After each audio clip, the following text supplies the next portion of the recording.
Welcome to the Tournament Poker Edge podcast, brought to you by TournamentPokerEdge.com, the only podcast dedicated exclusively to poker tournament strategy. Now here's your host, Clayton Fletcher. Hello once again, everybody, and welcome to the Tournament Poker Edge podcast, sponsored by Jaka Coaching, where you can save 20% off our 2026 WSOP prep course using the promo code TPE. My name is Clayton Fletcher, and I am your host here in safe, socialist New York City. Happy as always to be bringing you yet another episode of the world's longest running poker strategy podcast. Great conversation last week with my guys, Alex Fitzgerald and Topher Goggin.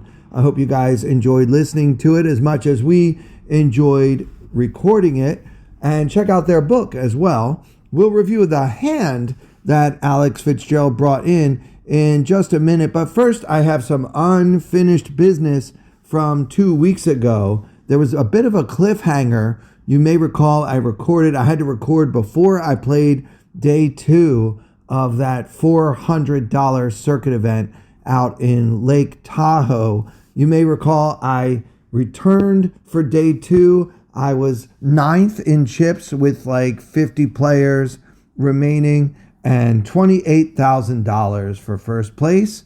And I got involved right away on day 2, maybe 20 minutes into day 2. I had like 40 big blinds. I opened from middle position with pocket queens, and I'd already opened several pots. I was just being dealt good hands. Like I had ace king, I raised and took it. I had ace jack, flopped an ace and took it on the flop. I was winning a lot of hands early on, and it looked like I might be trying to, be the big stack bully at my table. There was one player at my table. His name was Michael. He had me covered, and the blinds had just gone up. I had like 40, 45 big blinds, and I raised it with pocket queens. And then an older guy who really didn't know what was going on called from the hijack. And then on the button, this Michael guy who actually had me covered by a couple 100,000. I had like 500,000 and he had like maybe 700,000, and he 3-bet pretty big, and the action folds back to me. Now, with 40 big blinds, I think this is a pretty easy shove.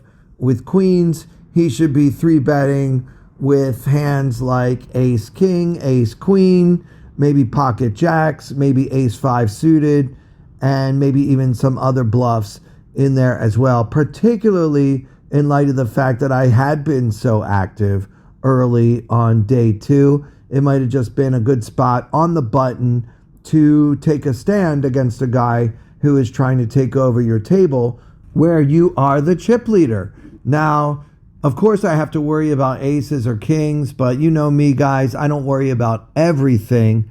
I'm pretty happy to get it all in here.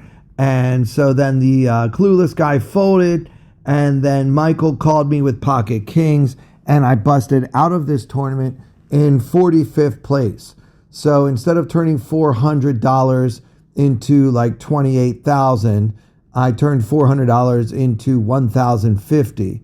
So pretty disappointing outcome there, especially after that incredible day 1 I had where I was like chip leader for much of the day.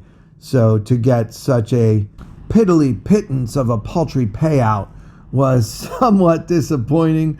But, this is just a warm-up. The real action begins this summer, and I, for one, am getting ready for summer camp. I've selected 30 live tournaments that I intend to play. Now, there's no chance I'll stick to the schedule that I've laid out for myself, but what I always do this time of year is I sit down with my spreadsheet and I look at all the schedules of all the different casinos out in Vegas, and I say, well, I'm going to play this tournament at Paris, and I'm going to play this tournament at the Wynn, and this one at Venetian, and maybe this one here at Aria, MGM, whatever, right? So I look at everything and I kind of map out a schedule based on my bankroll, which again, this year, same as last year, I'm going with $60,000. And you can keep track of my ups and downs and all of my results and stories from fabulous Las Vegas on my Substack, which is free. There's a link in the description, or you can just look for Clayton Poker on Substack. But yeah, I do intend to play at least 30 live tournaments this summer, maybe 35 buy-ins. I don't intend to do a lot of re-entries, especially if I bust out close to the end of the re-entry period. I know that there is science and math that says it is plus EV to late register a lot of these events, but I don't know. Like, for my mental health, I hate buying in and having a short stack and having to sit at a table with a bunch of big stacks. I just don't think that's a big part of my game. Not saying I won't do it at all, but I don't expect to do like a lot of 6 and 7 re-entries in any one day of play.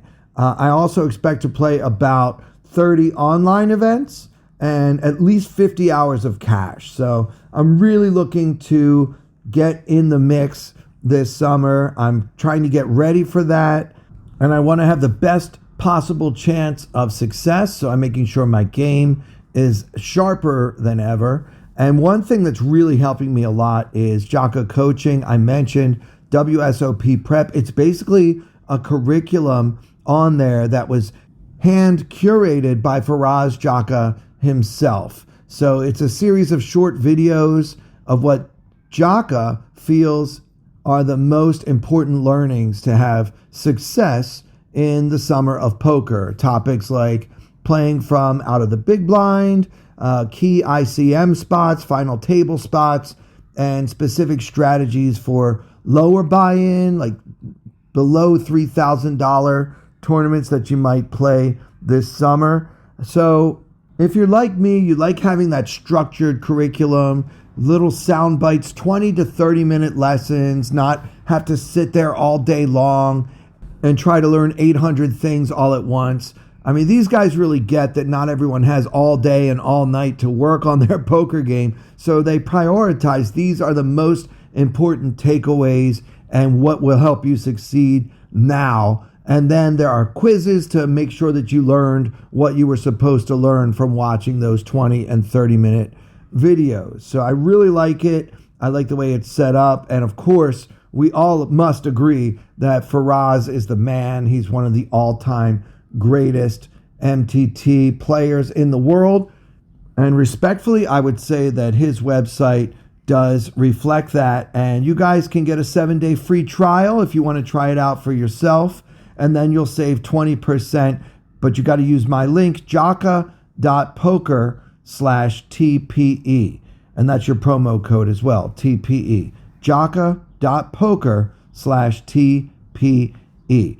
In addition to studying with Faraz and the guys over there at Jaka Coaching, I'm doing lots of meditation and visualization. So what this means is I'm doing breath work and I'm trying to clear my mind. And then when I'm ready, I start picturing all the possible outcomes that can happen during the summer. And I did this last year, and I feel like it really helped me when things that I had sort of imagined happening and mentally and emotionally prepared for, when they did occur, it helped me kind of keep my stuff together and not go on tilt or lose my mind. Maybe one day I'll imagine moving on after losing a huge coin flip late in a tournament, already in the money.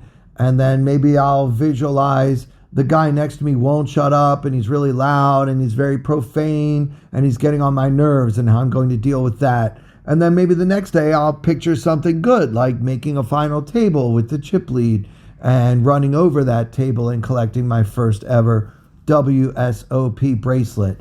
You know, I'm just trying to prepare myself for the full range of outcomes that could possibly happen this summer, so that when I get there, I will feel as though I've already done it because I have visualized it so much. And this really helps me. I don't know if it would help you, but that is one of the key things I do. Also, you know, just exercise and trying to get lots of sleep and eating right and study.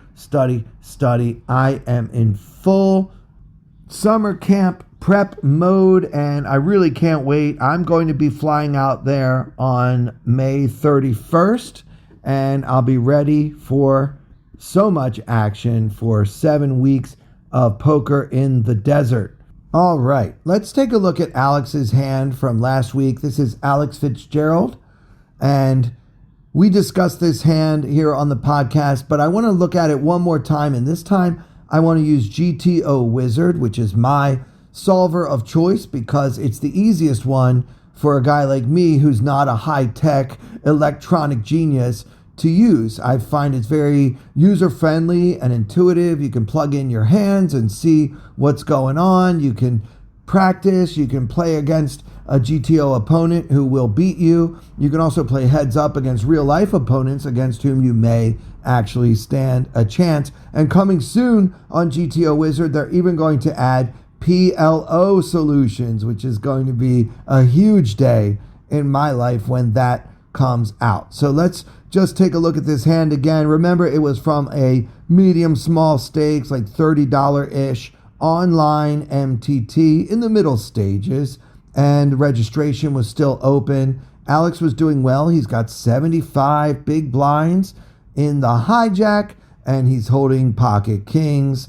He obviously raises. Alex made it 3x. The solver makes it 2.3x, but that's not really that much of a difference effectively. The big blind with a similar stack makes the call, and now with 7.5 big blinds in the middle, we see a flop, and it comes king of spades, 7 of spades, tray of hearts. So king 7 tray with 2 spades, and the big blind checks. Now, we discussed whether we should slow play because we flop top set, whatever. We all kind of agreed we should bet small here, and the wizard actually loves betting small here, actually betting 72% of the time, 1/3 of the pot, which is what we did. And then we got check raised to 6.5 big blinds, and Alex went for the re-raise to about 18.5 big blinds at that point. So yes, we do bet small 72% of the time,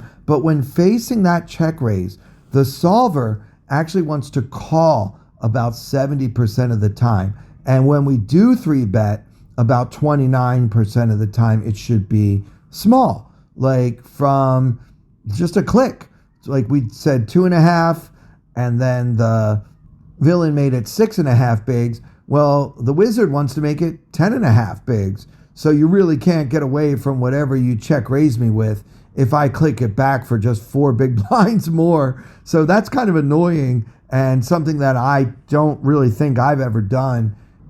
But maybe I should put that into my repertoire, as that's what the wizard wants to do when we don't just call. So we call 70% and 3-bet small 29%, which means about less than 1% of the time, actually, we do what Alex did. But technically speaking, it's not a mistake. It is GTO Wizard approved, but just barely, making it 18, 19 big blinds or whatever. So now the pot has 45 big blinds in it, and we've only got about 53 big blinds effective, and the turn comes the 9 of spades, completing the flush. Villain checks to Alex, and Alex bets 12.5 big blinds into the 45 big blind pot. And so let's see what the wizard says here. Well, actually, the solver wants to check it back with pocket kings 86% of the time. I don't know if it's because we're that afraid of the flush or because we just want to manage the pot and we don't think we can get 3 streets of value anymore with our top set because the scare card came. And so we check it here and then bet a safe turn card on the river, or we possibly fill up or make quads. And then obviously, of course, would bet in that situation. But yeah, it's an 86% check back here. So that was a bit of a surprise. I thought we should bet and not always fear the worst, but we bet a quarter pot. So what does the wizard think about that? Actually, a little more, maybe like 30% pot. But what does the wizard think about a bet in this range? And again, it's not a blunder, but it's only about a 2% frequency. So what this means is that the line Alex took so far has been GTO Wizard approved, but a pretty rare line. So of the rare occasions when we do this play and we get check raised, can we ever fold? No, of course not. The solver calls with 100% frequency. Of course, we are pot committed. We've got a strong hand, 3 of a kind. There's nothing in stone that says villain has to have a flush.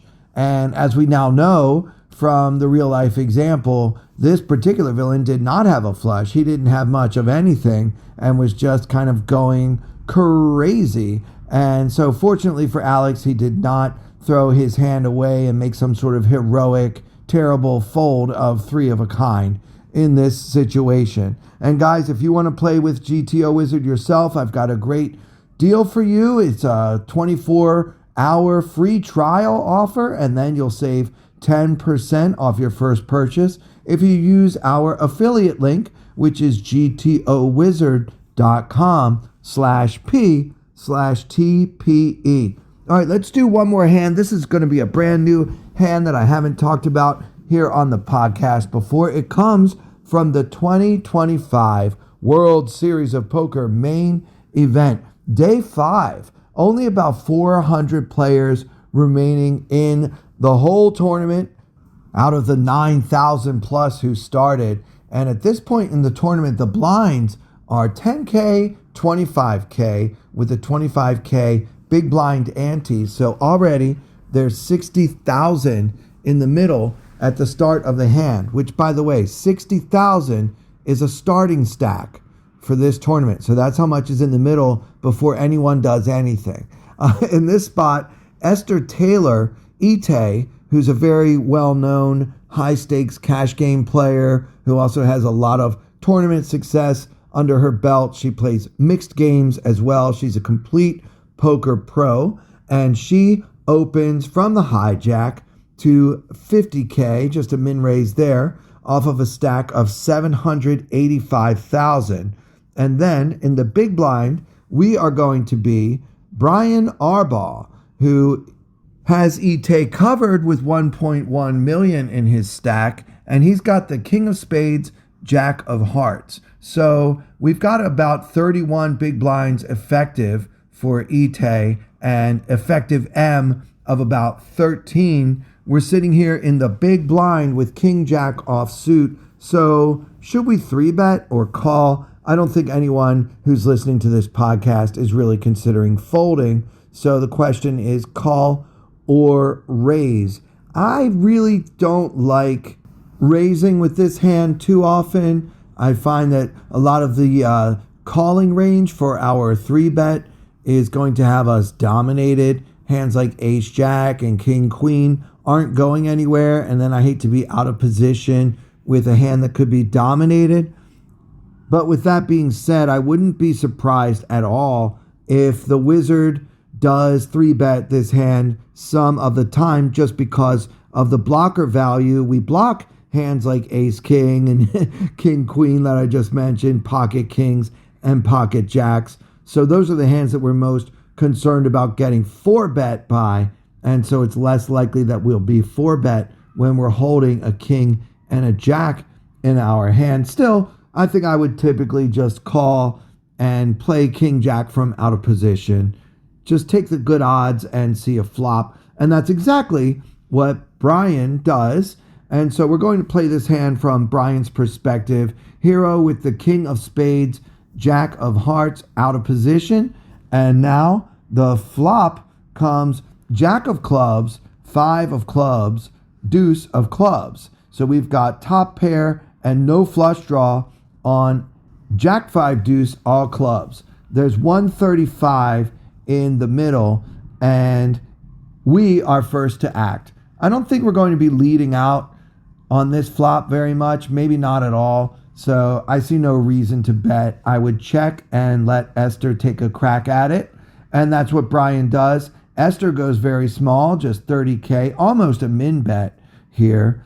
And so now how do we want to play our top pair king kicker on this monotone board? Well, I mean, I don't know. E-Tay is going to have us beat some of the time. Like she can still have the over pairs with or without a club. She can have ace jack, which would just be a nightmare.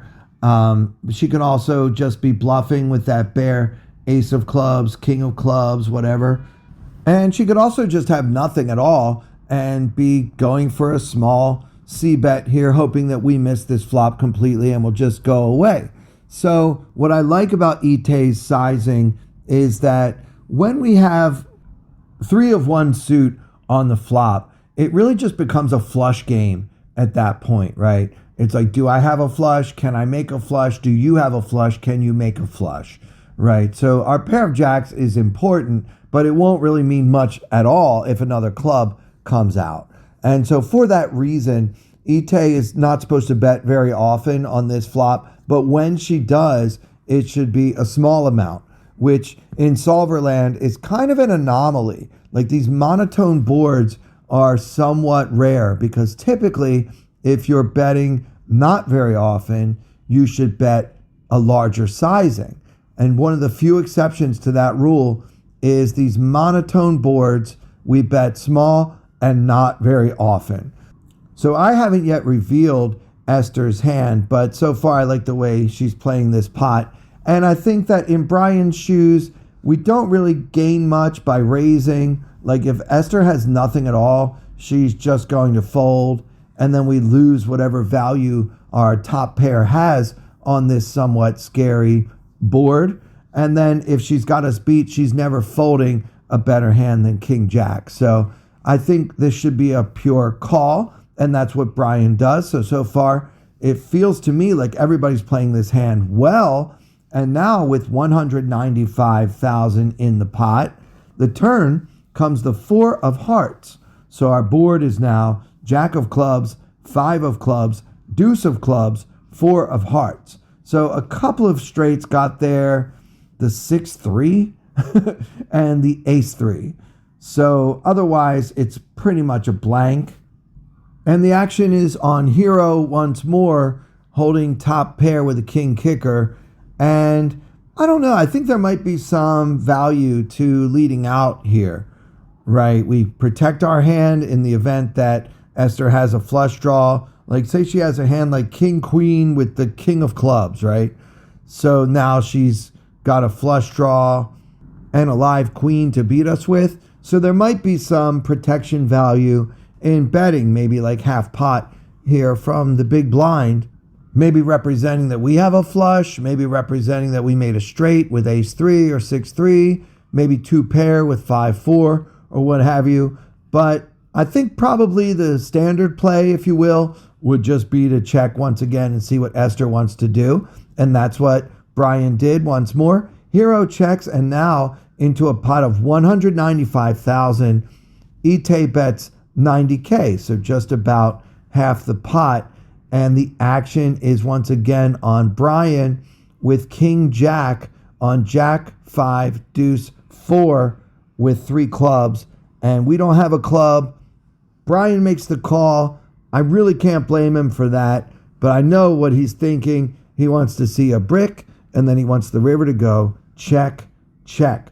And now with 375,000 in the middle, the river comes the 10 of hearts for a final board of Jack of clubs, 5 of clubs, Deuce of clubs, 4 of hearts, 10 of hearts. Jack 5, Deuce 4, 10, hero with King Jack, no flush. And what do you want to do now in Brian's shoes? I feel like if we check the turn, we should check the river and probably plan on check calling a reasonable sized bet. So Brian does check, and then Esther tanks for a little bit and then basically does that almost all in thing where you leave one chip behind. She's got 610,000 in her stack. Remember, the pot is only 375. Esther goes almost all in for 595, leaving just one 25K chip behind. And Brian is absolutely sick at this point. You know, he's flop top pair. He check called twice, and now he's facing a big over bet on the river. like 1.7 times the pot or something like that here on the end. And it's just brutal to be in this situation. We've all been there. It's like, if I call, I'm going to have like 240K left. I'm going to have like 10 big blinds left if I call and lose. But if I win, I'm going to have a pretty big stack here late on day 5. So what to do? I mean, you know, the solver work that we do kind of makes you think, well, if I don't call with this hand, then I don't have enough calls to bluff catch. And Esther is obviously capable of bluffing here. Is my pair of jacks good this often? Like with this bet sizing, we have to be good like over 60% of the time when we call just to break even. Is Esther really risking her whole tournament on the fact that I'm not slow playing a big hand here? I don't know, but the problem for Brian is she is capable of just that. So this is a big decision and a very tough one, obviously, for Brian Arbaugh, who eventually makes the call and then gets the bad news that Esther Taylor had flopped a flush with the ace of clubs, 6 of clubs. So she flopped the nuts and got 3 streets of value for almost a full double up through Brian Arbaugh, with 400 players remaining in the 2025 World Series of Poker main event. And that'll do it for this episode. Guys, if you haven't subscribed to our YouTube channel yet, I'd really appreciate you doing so. Just go on YouTube, look for Clayton Comic, and you'll see all the episodes of the Tournament Poker Edge podcast with visuals.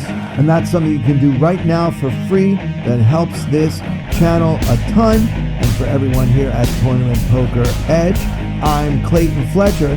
Thank you so much for listening. I wanna hold them like they do in Texas plays. Fold them, let them hit me, raise it, baby, stay with me. Log in intuition, play the cards with babes to start. And after she's been hooked, I'll play the one that's on her heart.